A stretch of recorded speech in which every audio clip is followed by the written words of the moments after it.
ठीक है, आवाज आ रही है क्या?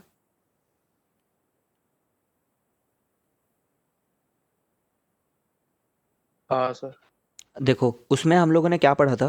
प्रोबेबिलिटी में पढ़ा था कि जो वेरिएंस होता है ना, ठीक है, ये तो हमने पढ़ा ही था, उसमें भी स्टैंडर्ड डिविएशन, ठीक है। और वेरिएंस को क्या बोला था उस केस में कि एक्स माइनस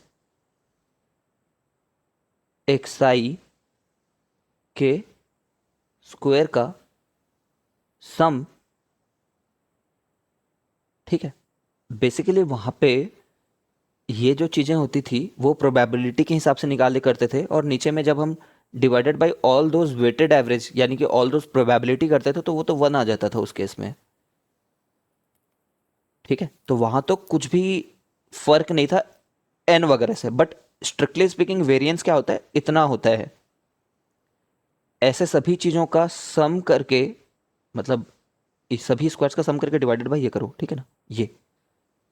तो इसको तुम्हें खेलने आना चाहिए इस चीज़ के साथ में कि एक्स स्क्वायर प्लस एक्स आई, ये एक्स एक्स बार है, कुछ भी लिख लो यार, चलो। इसको उस समय म्यू लिखे थे, अगर तुम्हें याद हो तो, एक्स आई माइनस म्यू का स्क्वायर, और म्यू मीन था।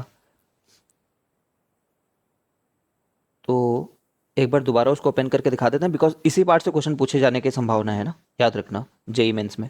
तो समेशन ऑफ एक्स आई का स्क्वायर प्लस म्यू का स्क्वायर माइनस 2 एक्स आई म्यू, ठीक है, अपॉन एन को बाहर निकाल लेते हैं क्योंकि उसको समेशन से फर्क नहीं है, ठीक है। वो तो एक कांस्टेंट नंबर है, ठीक है। तो summation of x I square plus summation of mu square minus 2 times summation of x I into mu, ठीक है। अब इसमें क्या होगा, ये कितने बार जुड़ेगा? एन बार, ठीक है। तो एन बार जोड़ देते हैं इसको, एन बार। तो ये तो हो गया। ये भी,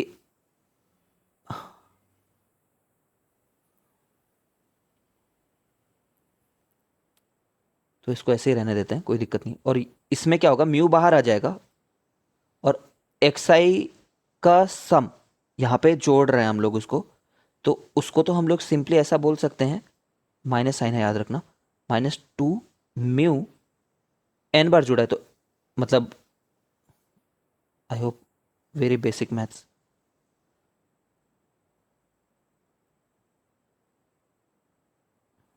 ठीक है। इन सब पे सामने में 1/n रखा हुआ है, तो ये 2 टाइम्स, 2 बार हो गया है ये, ठीक है। 1/n को अंदर भी घुसा दिए, ठीक है, फिर इसमें भी डाल दिए उस चीज़ को। तो एक्स आई का square divided by N minus mu का स्क्वायर, ये, ठीक है। इट्स जस्ट कि वहां प्रोबेबिलिटी में इसकी वैल्यू 1 रहती थी, ठीक है ना। तो ये कर चुके हैं पहले, उसी उसी चीज़ को यहाँ पे लिख रखा है दोबारा।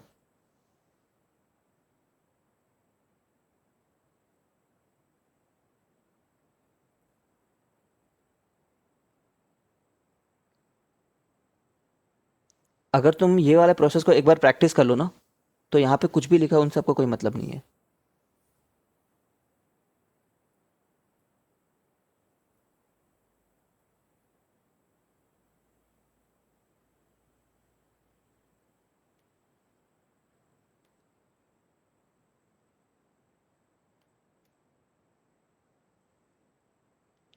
बस ये याद रख लो कि कोफिशिएंट ऑफ स्टैंडर्ड डिविएशन जो होता है, उसी को हम लोग,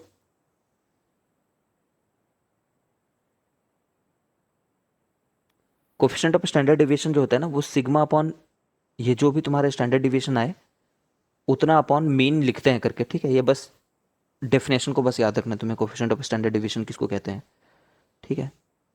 और ये यही कोफिशिएंट ऑफ वेरिएशन भी कहलाता है, वेरिएंस नहीं है ना, वेरिएशन है, ठीक है। स्टैंडर्ड डिविएशन ही असली में वेरिएशन का रिप्रेजेंटेटर होता है, ठीक है। बेसिकली जो तुमने वेरिएंस निकाला है ना, वो तो स्क्वायर्स का एवरेज है ना, ये स्क्वायर्स से रिलेटेड है। तो हम लोग बोलते हैं एक्चुअल नंबर से कौन रिलेटेड है, तो इसका रूट। ठीक है, इसलिए ये एक्चुअल नंबर्स का वेरिएशन का रिप्रेजेंटेटर होता है बोलते हैं। ठीक है, तो standard coefficient of standard deviation is coefficient of variation. ठीक है, सिग्मा अपॉन ये। ठीक है, परसेंटेज में दिखाना है तो तुम 100 से मल्टीप्लाई कर सकते हो। ठीक है, इस टाइप के क्वेश्चन पूछे जाते हैं जो यहाँ पे एग्जाम्पल नंबर 9 लिखा हुआ है ना, ये टाइप का। Find the mean and the variance of first N natural number, ये बहुत ज्यादा इंपॉर्टेंट क्वेश्चन है। ऐसे टाइप के क्वेश्चन आते हैं, तो मीन कैसे निकालोगे? मीन निकालना सरल है, एन तक पहुंच जाओ, डिवाइडेड बाई एन कर लो। ठीक है, तो एन प्लस 1/2 ही आएगा ऑफकोर्स।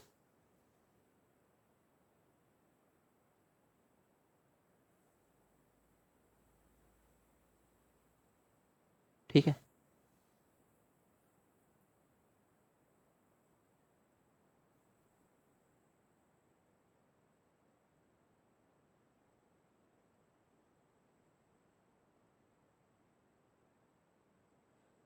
ठीक है, एन प्लस 1/2। अब इसका वेरिएंस निकालना है, तुम यहीं पे देखो एक बार वेरिएंस क्या होता है। पहले बात तो ये बेसिक डेफिनेशन भी तुम्हें याद होनी चाहिए हर बार।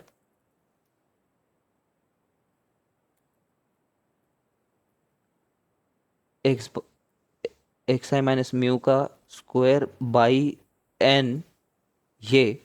ठीक है, और इसी चीज को और क्या लिखते हैं कि फर्स्ट टर्म को स्क्वायर कर लेने दो और एन आ जाने दो, और इधर म्यू का स्क्वायर कर लो। ठीक है, अब इसमें ये वाला टर्म तो जानते हैं निकालना, क्या होता है, N into N plus 1 into 2n+1 by 6। यही होता है क्या, इनका स्क्वायर्स का सम जो होता है। ठीक है, और अपॉन नीचे में n। ठीक है, यहाँ पे म्यू का स्क्वायर मतलब n+1/2 का स्क्वायर। ठीक है, तो n कट चुका है, n+1 बाहर आ चुके हैं। ठीक है, नीचे में, ठीक, चलो 2 को भी बाहर ले आए, चलो। तो यहाँ पे 2n+1/3 माइनस n+1/2। ठीक है, इसको इधर भेज दो, इसको उधर भेज दो, फिर नीचे में 6 आ जाएगा। कितना आ रहा है, 4 - 3, तो एक बार n बच जाएगा, 2 - 3 n-1। ठीक है ना, n+1 इंटू n-1 अपॉन नीचे में 6 × 2 = 12, ये आ रहा है आंसर।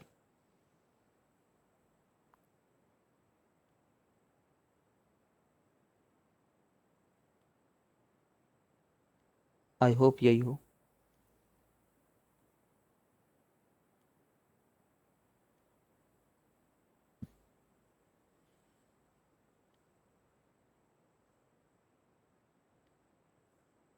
ठीक है, तो यही निकालने के लिए पूछता है यार, और एक क्वेश्चन तो आते ही हैं इसमें से, तो ये बहुत बोनस हो जाता है अगर इस क्वेश्चन को, अगर इस पोर्शन को एक बार हम लोग प्रिपेयर कर रखे हैं तो।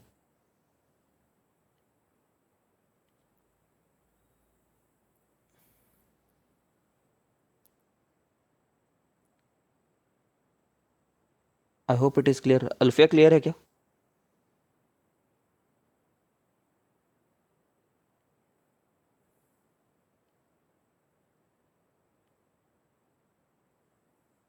ये सब वैल्यू कोई काम की नहीं, क्योंकि तुमने देख ही लिया, ये एनसीईआरटी के हिसाब से है करके बोला गया है। ठीक है, कुछ क्वेश्चंस देखो तो तुम्हें समझ में आए।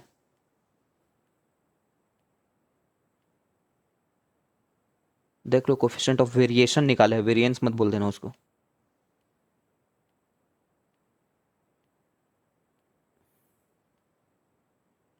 देखो कैसे क्वेश्चंस हैं, जस्ट एक मिनट, प्रीवियस ईयर ही पहुंचा देता हूं मैं, बाकी तुम्हें सॉल्व करना है एक बार, है ना प्लीज। इनके ऊपर एप्लीकेशन पूछ दिया, find the arithmetic mean, but ऐसा क्वेश्चन भी उतना नहीं आता जितने लोग होशियारी मार के क्वेश्चन बनाए हैं, बट इट्स ओके। ठीक है, ये सब क्वेश्चंस बनाना, ये सब क्वेश्चन फ्रूटफुल रहते हैं क्वेश्चंस को समझने के लिए। मैं अपने समय पर मालूम है असर्शन रीजन हमेशा पूरा करता था, ऑलवेज। मुझे बहुत इमेंसली फायदा होता था असर्शन रीजन करने से, पर्सनली। हर किसी के लिए अलग अलग हो सकता है वो। ठीक है, देखो क्या लिखा हुआ है, जल्दी जल्दी रीड करते हैं एक बार क्वेश्चंस को।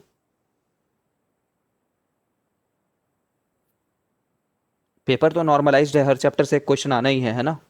The mean of the number this much is 6 and the variance is this much, then which of the following given are the possible values of A and B. निकाल लोगे, क्योंकि दो रिलेशन दिया है, एक रिलेशन ये है और एक रिलेशन ये है, ठीक है, तो निकाल लोगे। Variance of first N even natural number is this, गलत बात, ठीक है। ठीक है, ये और ये देख लेना फिर। I am not solving, I am just telling you, बना लोगे करके। If the mean division of number from there mean is 255, the value of D is, ठीक है, बता दोगे ना, क्योंकि एक ही इक्वेशन है, एक ही रिलेशन है, ठीक है।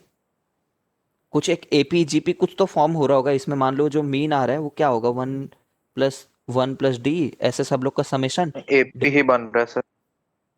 ठीक है। तो कर लेना, कर लेगा इस चीज को फ्रॉम। अच्छा यार, ये प्रॉपर्टी को पढ़ा नहीं हमने। From two data sets each of size 5, वो प्रॉपर्टी पढ़नी होगी हम लोग को, रुक जाओ।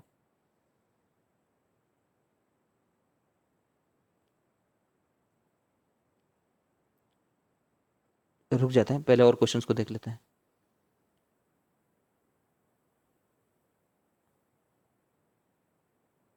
देखो कंसिस्टेंटली हर साल क्वेश्चन आते हैं, 11 12, ये तो पहले की बात हुई, क्योंकि ये पहले ए ट्रिपल ए अलग था, अभी भी लेकिन पूछते हैं हर बार।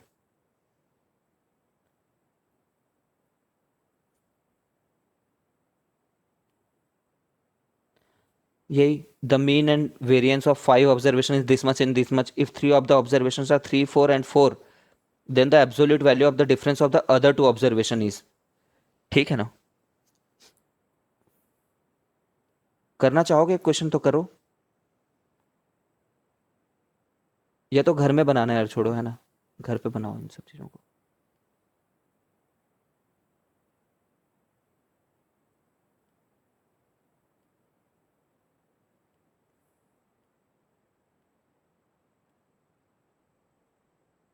कर लेते हैं चलो।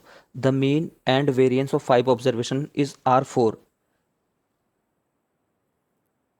If 3 of the observation are 3 4 4, और जो दो हैं उसको x और x2 मान लेते हैं, इतना बाई 5 करोगे तो 4 आ रहा है, ठीक है ना। तो x1 + x2 कितना आ रहा है, 5 चौक 20, 20 में से कुछ माइनस कर दिया, 4 4 8 11 9 आ गया आंसर, ठीक है। तो the difference of the two numbers of 5.2 है उनका वेरिएंस, ठीक है।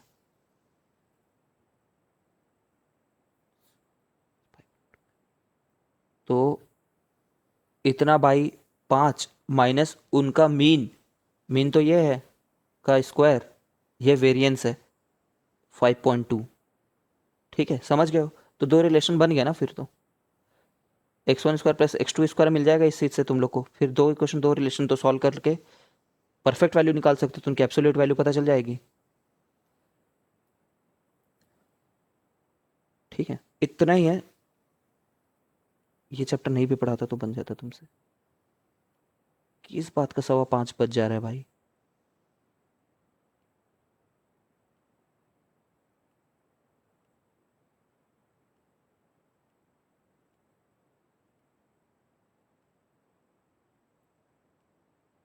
ठीक है, प्रॉपर्टी ऑफ वेरिएंस देखो, वेरिएंस ऑफ ये डेटा सभी एक्सआई में कुछ जोड़ दियो, हर एक एक्सआई में, ठीक है, तो वो वेरिएंस ऑफ एक्सआई के बराबर रहेगा। तुम खुद सोच सकते हो इसका रीजन, फिजिकली भी समझ सकते हो ना, क्योंकि एक डेटा है,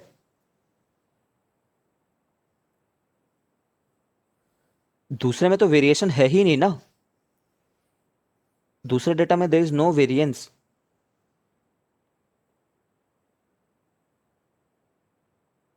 तो इनको जोड़ भी दोगे तो क्या होगा, पहले में जितना वेरिएशन था उतना ही रहेगा, दूसरे के चलते तो कुछ आया ही नहीं, ठीक है। मैं करके दिखाऊं क्या, नहीं कर रहा यार, तुम कर लोगे ये चीज को, लो बे लो, xi + λ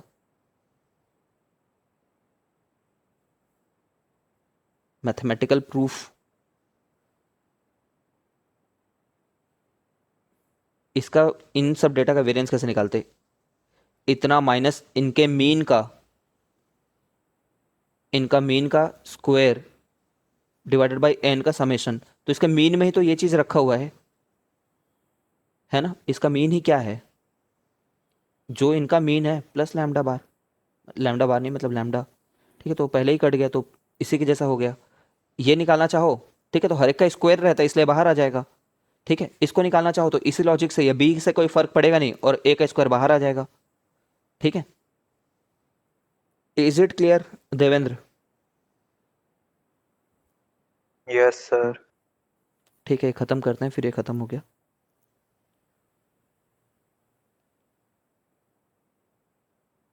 ठीक है, प्रॉपर्टीज देख लेना, इस प्रॉपर्टीज का यूज आ सकता है एग्जाम में कभी भी, अच्छे प्रॉपर्टीज हैं ये। Those who have not looked into this property in their 11th class, they might surely miss the case. ठीक है, तो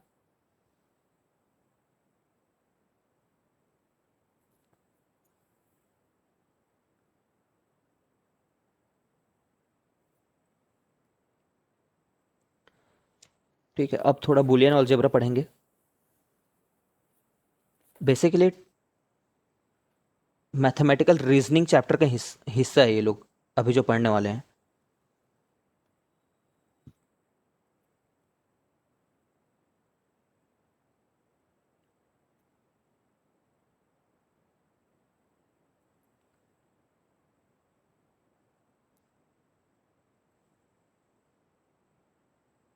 फ्री के 4 नंबर है वो याद रखना, तो उनको कर ही लेना, मजाक लाइटली मत लेना। एक बार कर लिया वंस फॉर लाइफ, वो डन हो जाएंगे। सिमिलरली ये एक अलग चैप्टर है जिसमें से 4 नंबर के और आते हैं। ठीक है, तो बोनस चल रहा है अभी तुम्हारा ये सब। तो दोनों ही चैप्टर हमने नहीं पढ़ा था और अपने ट्रिपल ई के समय पे, ये दोनों के ही दोनों चैप्टर। ठीक है, डजेंट मीन कि यू विल नॉट स्टडी। ये सिंबल का मतलब होता है ये सिंबल। ठीक है, हमेशा सेट थ्योरी के साथ सोचते रहेंगे। ठीक है, लाइक तो क्या होता था ये? पी और बी, है ना, पी और क्यू, ये इसका मतलब हुआ। ये एंड है। ठीक है, इस वाले सिंबल को इसको बोलते हैं इन्फिनिय क्या बोलते हैं? इन्फिनियम। ठीक है, बस नाम है, कुछ मतलब नहीं इस चैप्टर से, इस सिंबल के नाम का। ठीक है, सुप्रीमम, इस चैप्टर के अंडरस्टैंडिंग से इस चैप्टर के इस सिंबल का कुछ मतलब नहीं है। ठीक है, सुप्रीमम, इसका मतलब होता है negation of B, sorry negation of P, क्योंकि पी पढ़ रहे हैं तो पी। ठीक है, जिसको हम लोग उसकी दुनिया में क्या बोला करते थे, सेट थ्योरी की दुनिया में बार। ठीक है, अब देखो, अगर मैं बोलूं कि पी और क्यू है ना, लैंग्वेज सीखनी होगी और इस लैंग्वेज में क्या क्या बोलते हैं उसको सीखना होगा, तुम्हें बहुत ही ज्यादा डेप्थ फील उतनी नहीं आएगी, बट हर क्वेश्चन बन जाएगा अगेन। ठीक है, अब मैं बोलूं कि पी इंटरसेक्शन क्यू, पी और क्यू, और negation of P intersection negation of Q, इनका ट्रूथ टेबल बनाओ करके, draw, make the truth table. ठीक है, अब याद रखना, मैं अगर कोई भी रिलेशन दूं समथिंग के साथ, कोई सिंबल के साथ कोई समथिंग दूसरा, अगर इस ट्रूथ टेबल में जो 4 एंट्रीज आएंगी, हर बार 4 ही एंट्रीज रहेंगी। ठीक है, ट्रू फॉल्स, सॉरी शुरू से शुरू करते हैं, किसी भी के ट्रूथ टेबल में 4 ही एंट्री रहेंगी, false false false true, true false true true. तो अगर चारों की चारों जो एंट्रीज है ना, अगर चारों की चारों ट्रू आ गई कोई ऐसे रिलेशन बनाने पे, कुछ भी ऐसे रिलेशन बनाने पे, तो ये जो रिलेशन मैंने बनाया होगा ना, this relation, it will be called tautology. The relation is a tautology will be the statement. फिर से सुन लो, ये जो रिलेशन, जैसे एक रिलेशन बनाया गया है ये, अगर इसके चारों एंट्रीज ट्रू आ गई तो this relation is a tautology बोलेंगे। अगर इसकी चारों के चारों एंट्रीज फॉल्स हो गई तो ये रिलेशन इज अ फॉलेसी बोलेंगे।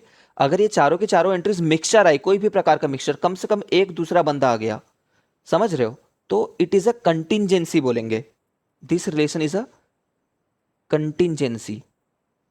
इसमें तुम और मैं कुछ नहीं कर सकते, ये नाम है, याद रखना होगा। Tautology for true, fallacy for false, contingency फिर जो रह गया। ठीक है, अब बताओ क्या होगा इसमें। एंड बोला है ना, एंड तो जानते हो, एंड में तो दोनों का ट्रू होना जरूरी होता है। ठीक है, एंड, एंड, ठीक है, ओके। और और और और एक भी ट्रू हो गया तो ट्रू। ठीक है, अब ये क्या है, अब जैसे इसको तुम अगर स्ट्रेट अवे ना बना पाओ, तो जो स्टैंडर्ड प्रैक्टिस है वो ये है कि लोग पहले ये बनाते हैं, ठीक है, और एक बार ये बनाते हैं। This is the standard way to do it. ठीक है, नेगेशन ऑफ पी का मैं टेबल बनाऊं, नेगेशन ऑफ पी का टेबल ये होगा, ये ये ये नेगेशन ऑफ क्यू का टेबल होगा true, false, true, false. This is the safer way to do it, क्योंकि एग्जाम में 4 मार्क्स का सवाल है। अब इनका हमने ले लिया इंटरसेक्शन। ठीक है, इंटरसेक्शन, इंटरसेक्शन, इंटरसेक्शन मतलब एंड ऑपरेशन है ना।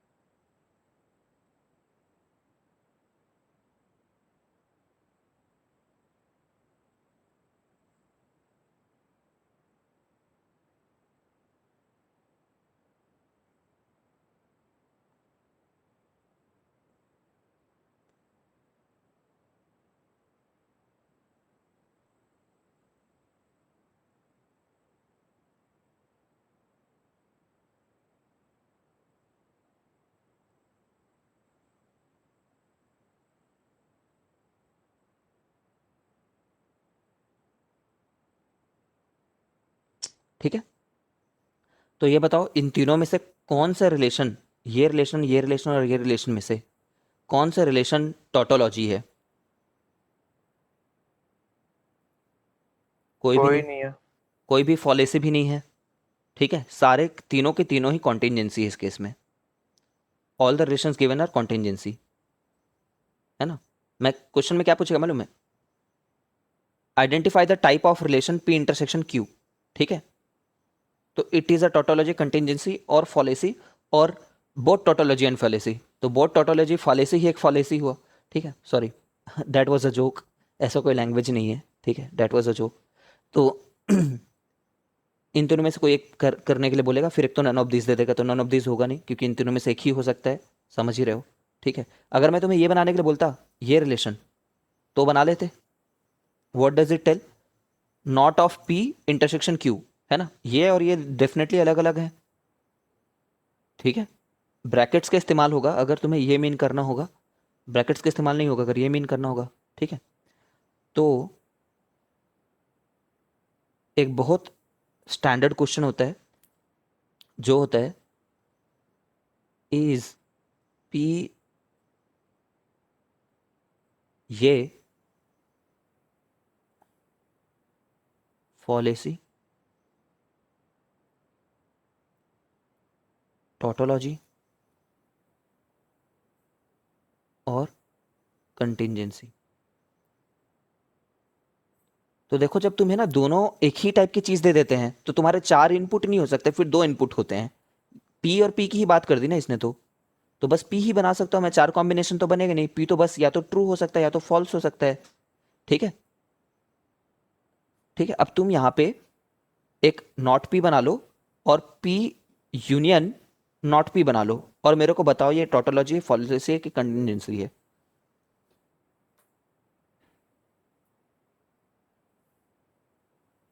ठीक है, ऑफ कोर्स देवेंद्र बना करके दिखा भी दिया, और तुम इसको भी आइडेंटिफाई करो।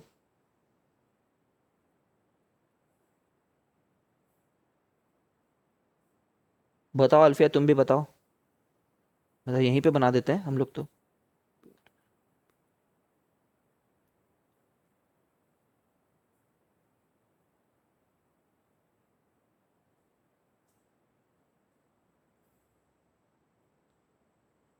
ठीक है, तो क्या करेंगे, नॉट पी तो फॉल्स और ट्रू हो जाएगा। तो अगर यूनियन लेना हो तो एक भी ट्रू हो गया तो ट्रू हो गया, और अगर इंटरसेक्शन लेना हो इन दोनों का, तो अगर फॉल्स है तो फॉल्स है, फॉल्स है तो फॉल्स है एक भी। ठीक है, तो ये जो रिलेशन है, this relation is a tautology ठीक है, and this relation is a फॉलेसी।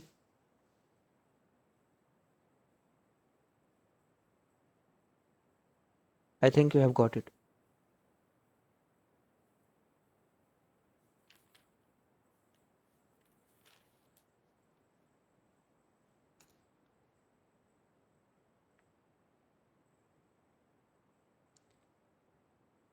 इस वाले पार्ट की थोड़ी प्रैक्टिस चाहिए होगी, क्योंकि क्वेश्चंस इसके जो होते हैं ना उतने कंफर्टेबल नहीं लगते बच्चों को। टफ तो बिल्कुल नहीं होते, बस लैंग्वेज को थोड़ा सा पहले पहले पकड़ने में टाइम लगता है।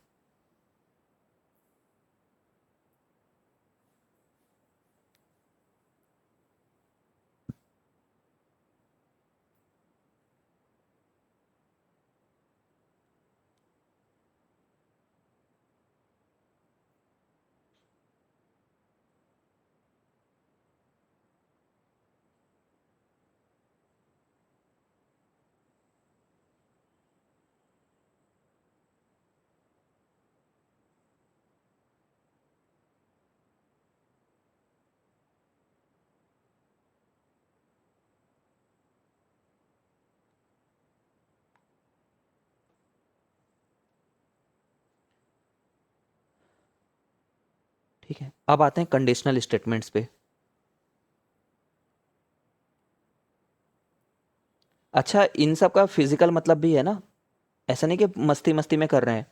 पी इंटरसेक्शन नॉट पी, क्या बोलना चाह रहा है वर्ड्स में? पी और नॉट पी।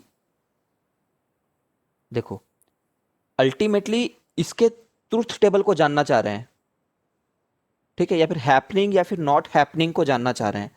और मैंने बोल दिया है या तो पी हुआ होगा या तो नॉट पी हुआ होगा। ठीक है, तो ट्रू बात है ना ये तो। ठीक है, और ये क्या बोल रहे हैं? या तो पी हुआ होगा और नहीं पी हुआ होगा, ये हुआ होगा और एंड नहीं पी हुआ होगा। ये कैसी बात हुई? फॉल्स बात, झूठ बात। ठीक है, ऐसे करके तुम सोच करके ना थोड़े अपने लेंदी प्रोसेस को कम कर सकते हो लेंदी क्वेश्चंस में। But let me tell you again, कोई लेंदी क्वेश्चन आएगा तो तुम्हें एट मैक्स एक एक्स्ट्रा लाइन बनानी पड़ेगी टेबल की, और उसके लिए तुम अपने 4 मार्क्स, मतलब तुम 4000 रैंक के आसपास को मत खो देना। ठीक है, तो कंडीशनल स्टेटमेंट्स। ठीक है, तुम्हारे जितने मार्क्स आएंगे ना फाइनली, उसमें तुम्हारे एक एक मार्क्स का 1000 रैंक के आसपास का वैल्यू रहेगा, मुझे पता है। Conditional statements. तुम होमवर्क तो करते नहीं हो, टेस्ट प्रॉपरली दिलाते नहीं हो, तो तुम वैसे जगह पे तो नहीं पहुंच रहे हो जहाँ पे तुम्हारे 10-10 मार्क्स में 2-3 बदले। मतलब तुम ऑल रैंक 1-2 टाइप तो नहीं ला रहे हो। ठीक है, थोड़ा टफ होता है वो वैसा लाना, क्योंकि जो लोग 5 साल से तैयारी कर रहे हैं और होशियार हैं वो लोग ऐसे ही नहीं बैठे हैं।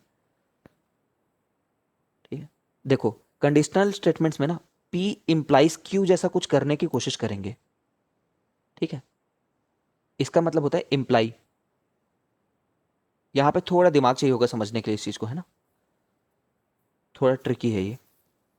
जैसे मान लो मैंने बोला है पी एक ऐसा स्टेटमेंट है, पी स्टेटमेंट में पी का मतलब है इट इज संडे। अच्छा, तुम लॉजिकली ये बताओ कि ये जो स्टेटमेंट दिया है पी बस मैं दे दूं इट इज संडे करके, तो बाय डिफॉल्ट ये स्टेटमेंट तो ट्रू ही हुआ ना, क्योंकि इसने तो गिवन है ये बात। ठीक है, तो बाय डिफॉल्ट अगर मैंने बोला पी इट इज संडे तो ठीक है, वो ट्रू स्टेटमेंट गिवन है उसने। सिमिलरली अगर मैंने एक स्टेटमेंट बोलूं Q the bank is closed,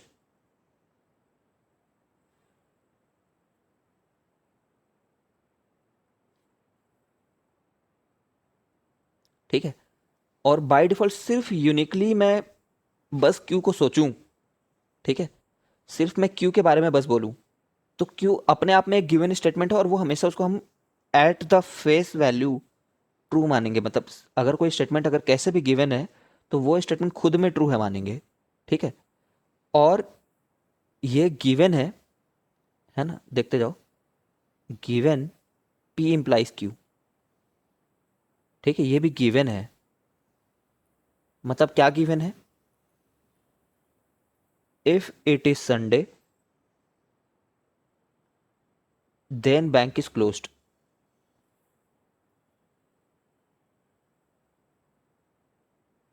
ठीक है, तो बाय डिफॉल्ट जब दो स्टेटमेंट गिवन होते हैं ना, पी और क्यू, और वो कंडीशनल है करके बोला होता है, तो by default unless and until told otherwise हम मानते हैं कि पी इंप्लाइज क्यू ही दिया है उसने। मतलब हम ये मानते हैं कि गिवन ये तो ट्रू ही है। ठीक है, अपना दिमाग मत लगा लेना कि संडे और बैंक का इस क्वेश्चन से कोई रिलेशन नहीं है ना। कोई रिलेशन नहीं है कि संडे को बैंक बंद होता है, ऐसा ही मत सोचना। ठीक है, फिर से सुन लो। अगर कोई स्टेटमेंट दिया तो बाय डिफॉल्ट उसको ट्रू मानोगे, अगर कोई दूसरा स्टेटमेंट दिया तो बाय डिफॉल्ट उसको ट्रू मानोगे। ठीक है, और बाय डिफॉल्ट मानोगे कि पी इंप्लाई क्यू कर रहा है। ठीक है, ये मानोगे बाय डिफॉल्ट हमेशा। ठीक है, नाउ द थिंग इज कि हमें एक कंडीशनल स्टेटमेंट का ट्रूथ टेबल बनाना है। मान लो कि पी है और क्यू है, तो हमें इसका ट्रूथ टेबल बनाना है। ठीक है, तो देखो क्या कैसे सोचते हैं, सुनना, क्योंकि ये सब जब तक टीचर ना बताए तब तक उतना क्लियर नहीं रहता।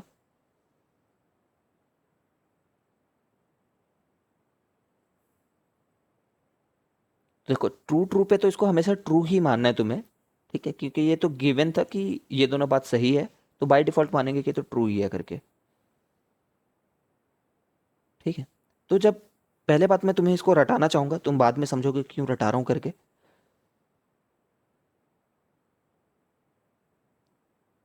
इसमें ना ऐसे चीजों में फॉल्स तभी आता है जब ये दोनों में से जो सेकंड वाला है वो फॉल्स हो जाए। ठीक है, मैं इसको ट्राई करूंगा तुम्हें फिजिकल फील दिलाने की। ठीक है, बट याद रखो, ऐसे स्टेटमेंट्स में यहां पे फॉल्स एंट्री तभी आती है जब सेकंड स्टेटमेंट फॉल्स हो जाए। ठीक है, चलो फिर से बोलने दो। तभी फॉल्स आता है, चलो ये तो ये फॉल्स दिया है ना, इसको फॉल्स रख लेते हैं पहले। ठीक है, ये तो ट्रू है, तो यहाँ पे ट्रू आएगा। लेकिन इसमें क्या होगा, इसमें अगर पहला भी फॉल्स है ना तब ये ट्रू रहता है। अब ये क्या हो गया, जब सिर्फ सेकंड वाला ही फॉल्स हो ना और पहला वाला ट्रू हो। याद रखना, हमेशा नहीं कि हमेशा जब यहाँ पे फॉल्स आ गया तो इसको फॉल्स ही लेना है। सेकंड वाला जब फॉल्स है और पहला ट्रू रहे तब ये फॉल्स होता है। ठीक है, पहले तो रटो रटो इसको, इतनी इन्फॉर्मेशन पे एक बार ये बना करके तो दिखाओ, फिर देखते हैं आगे की बात को। इसमें क्या एंट्रीज रहेंगे अगर ये वाला रूल फॉलो किए हैं, देखो और सीखो से अगर सीख गए हैं तो।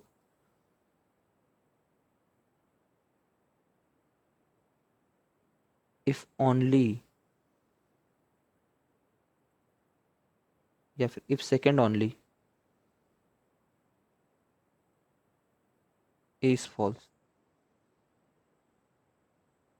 Then it is false. मैं इसको टफ रूल बोलता था क्योंकि ये समझना बहुत टफ हो गया मेरे लिए। ठीक है, तो टफ रूल बोलता था मैं। ठीक है, कि टी एफ हो तभी एफ आएगा, टफ। ठीक है, तो यहाँ पे क्या होगा, अब इसमें तुम्हारा सेकंड क्यू हो, पी हो गया ना, ये बात याद रखना। ठीक है, तो क्यू से पी की तरफ देख रहे हो, समझ रहे हो, ये तुम्हारे सेकंड है, तो तुम्हें इधर से टफ बनाना है। ठीक है, तो इसमें टफ तो ये हुआ, तो ये वाला फॉल्स रहेगा, बाकी सब ट्रू रहेंगे।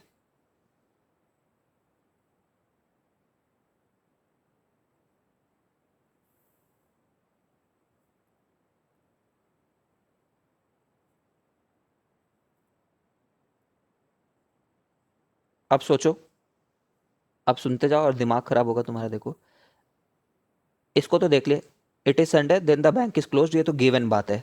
ठीक है, अब ये वाला सेकंड वाले को देखो, if it is Sunday then the bank is not closed,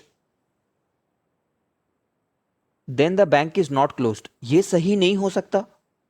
अगर P इंप्लाइज Q ट्रू है, जो कि बाय डिफॉल्ट ट्रू लेना है, तो ये सेकंड वाला तो ट्रू नहीं हो सकता ना।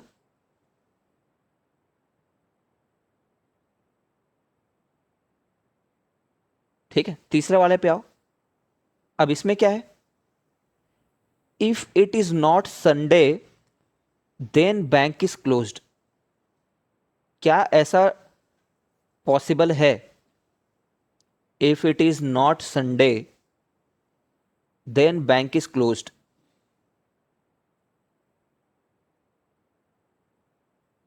तो जो डेफिनेट नो रहता है ना, डेफिनेटली नहीं ही होगा, जिसमें आर्ग्यूबली बता दे रहे हैं कि ये तो गलत ही है, इसको हटा ही दो, वैसे ही केसेस को फॉल्स लिखते हैं। समझ रहे हो, इन जनरल वैसे ही केसेस को फॉल्स लिखते हैं जो लॉजिकली परफेक्टली फॉल्स है। अदरवाइज बेनिफिट ऑफ डाउट उसको ट्रू को दे देते हैं, ऐसा करके थोड़ा मान करके चलना होगा तुम्हें। जैसे if it is not Sunday then bank is close, हो सकता है कि नहीं हो सकता है? हो तो सकता ही है, अगर ये दोनों गिवन स्टेटमेंट ट्रू है, ये इसको इंप्लाई कर रहा है, फिर भी ठीक है। हाँ मतलब if it is not Sunday मतलब मंडे, और मंडे को भी बंद कर दिया, समझ रहे हो, इसलिए ये ट्रू हो सकता है, डेफिनेट फॉल्स तो नहीं है। यार देखो, तुम्हें 5 बंदे को आईएएस ऑफिसर बनाना है, मान लो, ठीक है ना, giving you a very bad example. 5 बंदे को आईएएस ऑफिसर बनाना है, इन्होंने 5 साल तक मेहनत करी है, ठीक है। चलो तुम हो ना, तुम आईटीएन हो, ठीक है, आईटीएन बनाना है 5 लोग को, साल भर मेहनत करी है, तुम्हें डेफिनेटली पता है कि ये बंदा तो नहीं ही बनने के लायक है, उसी को हटाओ ना, बस। बाकी सबको बेनिफिट ऑफ डाउट दे दो। ऐसा करके सोच लो, कुछ भी सोच लो जिससे तुम्हारे दिमाग में बैठ जाए। ये लॉजिकल बात है और मैथमेटिकल रीजनिंग पढ़ रहे हैं, ठीक है। रीजनिंग में उनको क्या लेकर के चले आखिर, तो उनको ट्रू मान करके चलो, अगर डेफिनेटली फॉल्स नहीं है तो, ठीक है। अब ये देखो, ये क्या है, if it is not Sunday, if it is not Sunday, इसको तो मैं लिख के दिखाता हूं। If it is not Sunday then the bank is not closed. सोच करके बताओ क्या हो रहा है यहां पे।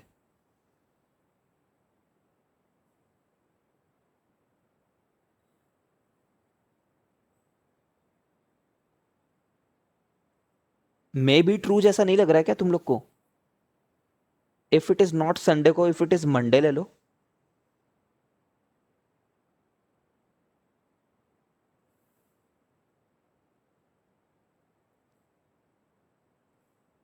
है ना, मे बी ही है ना, तो ट्रू हो रहा है ये।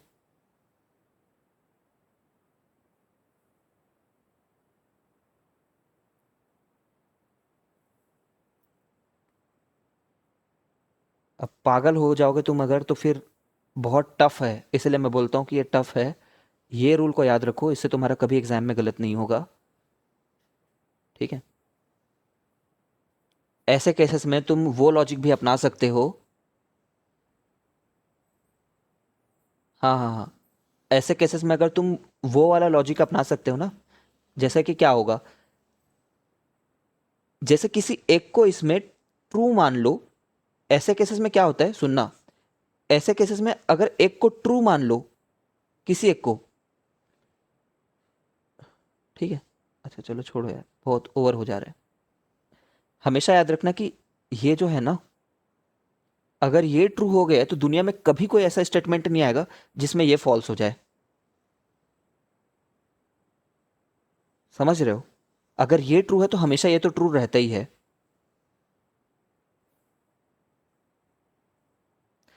चलो, ओवर हो गया मेरे हिसाब सर से। क्या ट्रू है तो क्या ट्रू है तो क्या ट्रू रहता है, एक बार बताएं। छोड़, अभी बाद में देखते हैं, इतना स्ट्रिक्ट रूल अभी नहीं बनाते, बाद में देखते हैं। अच्छा ये देखो, ये क्या चीज होता है, P implies Q and Q implies P, ठीक है। इसमें ये भी इंप्लाई कर रहा है बोल रहे हैं, और उसी मोमेंट पे ये भी इंप्लाई कर ही रहा है बोल रहे हैं, ठीक है। डबल इंप्लाइज बोलते हैं इसको,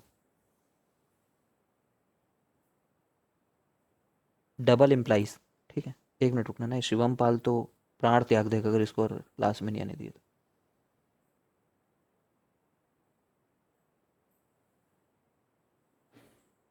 वाह, अनलॉक तो किया मैंने मीटिंग को, अच्छा नहीं किया। सर सर आप आवाज आवाज अटक रहा है, सबको अटक रहा है क्या?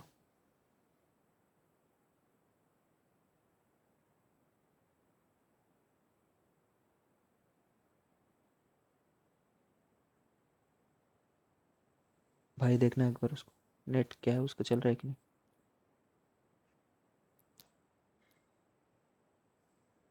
अभी ठीक हो गया। ठीक है ना। तो वीडियो ठीक चल रहा है अभी। हाँ देखो, डबल इम्प्लाइज में यार वो दोनों फॉल्स आ जाएंगे। देखो इसमें रूल के हिसाब से सोचो, लाइफ अगर टफ हो जाए तो तभी फॉल्स आता है ना। तो टी टी में तो इस साइड से इस साइड जाओ, चाहे इस साइड से इस साइड पे आ रहे हैं, ठीक है, मतलब चाहे लेफ्ट साइड से राइट से जाए, and right side. Double implies मतलब क्या होता है, पी भी क्यू को इंप्लाई कर रहा है और क्यू भी पी को इंप्लाई कर रहा है, तो ये तो ट्रू ही बैठेगा। और यहां से सोचो तो ये भी ट्रू ही रहेगा, ठीक है, क्योंकि देखो यहां से टफ सिचुएशन आई क्या, नहीं आई। यहां से टफ सिचुएशन आई क्या, नहीं आई। यहां से टफ आया क्या, आ गया, तो ये फॉल्स हो गया। यहां से टफ आया क्या, नहीं आया, लेकिन यहां से तो टफ आ गया ना, तो इसलिए ये फॉल्स रहेगा।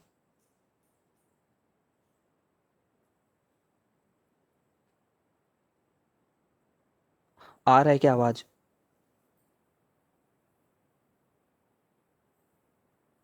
अभी आया। देखो इसमें कैसे सोचना है तुम्हें, इसमें तुम्हें एंड के हिसाब से सोचना है कि, ठीक है, इसमें इन दोनों का एंड है ये, तो इन दोनों के एंड में क्या होगा, फॉल्स हो गया ये दोनों। ठीक है, डबल इंप्लाइज मतलब ये भी इसको इंप्लाई कर रहा है एंड वो भी इसको इंप्लाई कर रहा है। आई होप समझ गए। इसमें क्या है, इसमें लाइक वाले ही ट्रू रहेंगे बस। हाँ, यहां से यहां गए, टी एफ एफ नहीं आया, यहां से यहां गए टी एफ एफ नहीं आया, तो ये तो ट्रू हो गया। यहां से यहां गए टी एफ आ गया, तो ये फॉल्स बन गया।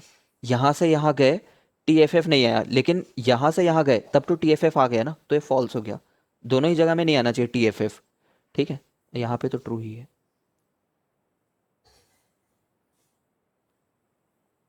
ठीक है, अब देखो, अगर P और Q दो स्टेटमेंट दिए हैं, P स्टेटमेंट है एक Q स्टेटमेंट है, ठीक है, और P इंप्लाइज Q जो है वो ट्रू है, तो जो ये जो है ना ये statement, then this statement is called converse of one, converse of one, I E P implies Q। समझ रहे हो क्या, इसका कन्वर्स कहलाता है ये। तो अभी हमने देखा कि अगर ये ट्रू है तो ये भी ट्रू हो, ऐसा जरूरी तो है ही नहीं ना। तो अगर इफ इतना is true, then Q implies P may or may not be true।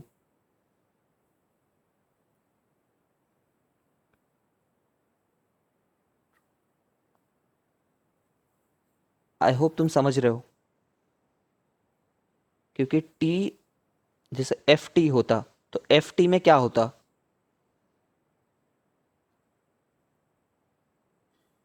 मैं ओवर एक्सप्लेन नहीं कर रहा यार यहाँ पे। एफ टी में तो ऊपर वाला फॉल्स हो जाता, ऊपर वाला ट्रू हो जाता, लेकिन नीचे फर्स्ट वाला वाला फॉल्स हो ट्रू जाता। रहता, सेकंड वाला फॉल्स हो जाता। ठीक है, तो अगर अगर कोई चीज ट्रू है तो उसका कन्वर्स हमेशा ट्रू हो, ये बात जरूरी नहीं है। ये बोलने का मतलब है मैथमेटिकल रीजनिंग के हिसाब से सोचें, ठीक है। और ये ये मतलब स्टेटमेंट ए हुआ। स्टेटमेंट बी देखो,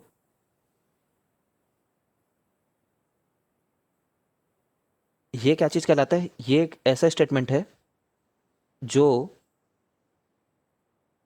इनवर्स ऑफ वन कहलाता है, और ये भी मे और मे नॉट भी ट्रू होगा।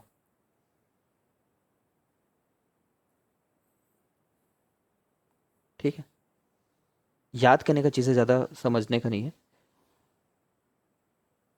और ये जो चीज़ है ना ये कॉन्ट्रा पॉजिटिव कहलाता है,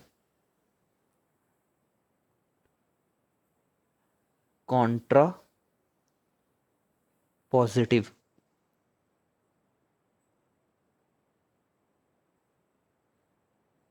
ठीक है ना, कॉन्ट्रा पॉजिटिव वर्ड का मतलब ही क्या होता है इंग्लिश में मालूम है, other way of saying the same thing लगभग समझो, ठीक है। इन एनी केस ये हमेशा ट्रू रहता है, ये याद रखना है तुम्हें।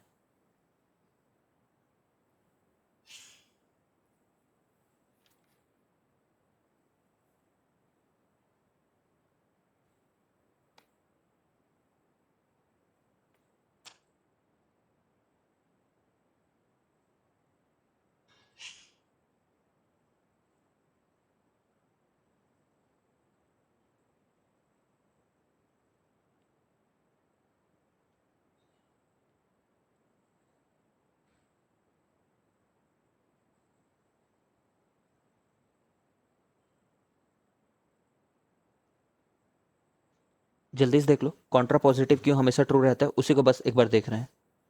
P है Q है, तो P इम्प्लाइज Q को देखेंगे, ठीक है। एंड देन हम लोग को देखना है कि ये नहीं, ये नहीं, ये तो इन्वर्स हुआ है ना, ये कॉन्ट्रा पॉजिटिव हुआ,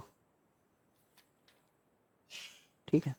अच्छा देखो, P अगर ट्रू है, जल्दी से, false false false, true true, false true true, तो जब टफ हो जाए, ठीक है, तभी ये फॉल्स रहता है, बाकी सब तो ट्रू रहते हैं इसके केस में, ठीक है। अब हम लोग को इसका ट्रूथ टेबल बनाएंगे ना, वो इसी के जैसा दिखेगा, देखना। ऑफ कोर्स अगर ये जैसा भी है ना वैसे भी लास्ट है। वाला क्या हुआ? तो लास्ट वाला ट्रू ट्रू होगा, वो ट्रू फॉल्स लिखा गया।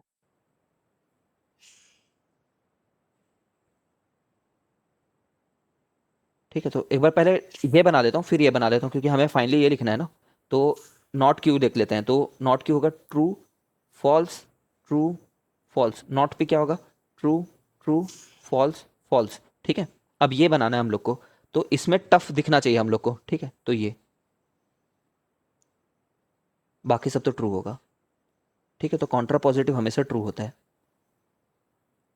आई think you have got it what I was saying.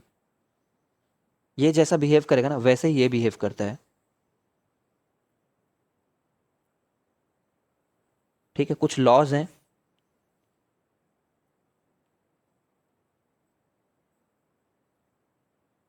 कहीं मिलेगा नहीं ये सब, अगर तुम्हें लग रहा होगा घर पे पढ़ लेंगे करके, कंपाइलेशन है ये।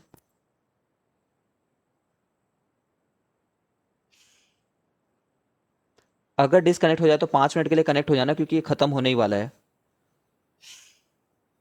देखो ये जो अलजेब्रा मैं बता रहा हूं ना यहाँ पे, ये सिर्फ हमारे अंडरस्टैंडिंग के लिए है, ठीक है, सिर्फ हमारे अंडरस्टैंडिंग के लिए। पेपर में अगर कुछ भी मैंने दिया ये सब, इसका बारे में पता करो करके, तो कैसे पता करोगे? पूरा बनाओगे पूरा, पहले P बनाओगे, फिर Q बनाओगे, फिर P इंटरसेक्शन Q बनाओगे, फिर Q,